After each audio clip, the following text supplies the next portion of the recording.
88வது நாளோட ரொட்டீன் இந்த வீடியோவில் பார்த்தலாம். காலை உணவுக்கு 2 வாழைப்பழம், ஆரஞ்சு கட் பண்ணி எடுத்தாச்சு. இந்த 2 வாழைப்பழத்தில் எத்தனை கலோரி இருக்குன்னு தெரியுமா? 2 வாழைப்பழத்தில் 210 கலோரியும், ஆரஞ்சில் 62 கலோரி இருக்குது. அது கூட இந்த ராஜ்மாவும் நிலக்கடலையும் வேக வச்சு எடுத்தாச்சு.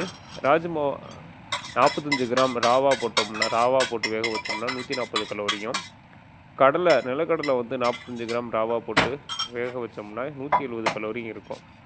டோட்டலாக இன்றைக்கி பிரேக்ஃபாஸ்ட்டுக்கு எடுத்தது மட்டும் 582 கலோரி. இதில் என்னென்ன நியூட்ரிஷன் இருக்குங்கிறத கடைசியாக சொல்கிறேன். பிஸ்கட் கிரேவிங்ஸில் 2 ஸ்மால் பாக்கெட் எடுத்திருக்கேன். இந்த 2 பாக்கெட்டில் மட்டும் 380 கலோரி இருக்குது. வெயிட் லாஸ் பண்ணணும்னு நினைக்கிறவங்க 5 ரூபா பிஸ்கட் தானே, 10 ரூபா பிஸ்கட் தானேன்னு அடிக்கடி சாப்பிடாதீங்க. கலோரி ஓவராக இருக்கும். இது கூட உங்கள் டார்கெட் அச்சீவ் பண்ண தடையாக இருக்கும். மதிய உணவுக்கு பாசிப்பயிறு குழம்பு ரெடி பண்ணிட வேண்டியதுதான். இதில் என்னென்ன நியூட்ரிஷன் இருக்குன்னு தெரியுமா? 200 கிராம் குழம்புல protein 15 gram, calcium 31 gram, fat 7 gram, fibre 8லிருந்து 9 gram, calcium 60 milligram, iron 3.6 milligram, potassium 510 milligram, magnesium 90 milligram, phosphorus 1.5 milligram. அதுபோக vitamin C, vitamin B complex இருக்குது.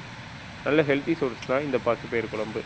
மதிய உணவுக்கு மட்டை சோறு, பாசிப்பயிறு குழம்பு 2 பாய்லர் எடுத்திருக்கேன். சாயங்காலத்துக்கு முந்திரி, பிஸ்தா, வால்நட்டு இது 3 சேர்த்து 225 கலோரி இருக்குது.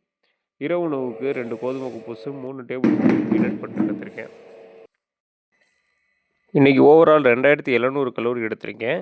நாளைக்கு அடுத்த வீடியோவில் பார்க்கலாம். இந்த வீடியோ ஃபஸ்ட் டைம் பார்க்குறீங்கன்னா எந்தளவு ஈஸியாக வெயிட் லாஸ் பண்ணலாம்னு ப்ராக்டிக்கலாக நான் டெய்லி ஃபாலோ பண்ணதை ஒவ்வொரு நாளும் வீடியோவாக போட்டு 6 மாதத்தில் ப்ரூஃபோட 18 கிலோவும் ஓவரால் 20 கிலோவும் குறைச்சிருக்கேன். வெயிட் லாஸ் பண்ணணும்னு நினைக்கிறவங்க அந்த வீடியோ போய் பாருங்கள், உங்களுக்கு யூஸ்ஃபுல்லாக இருக்கும்.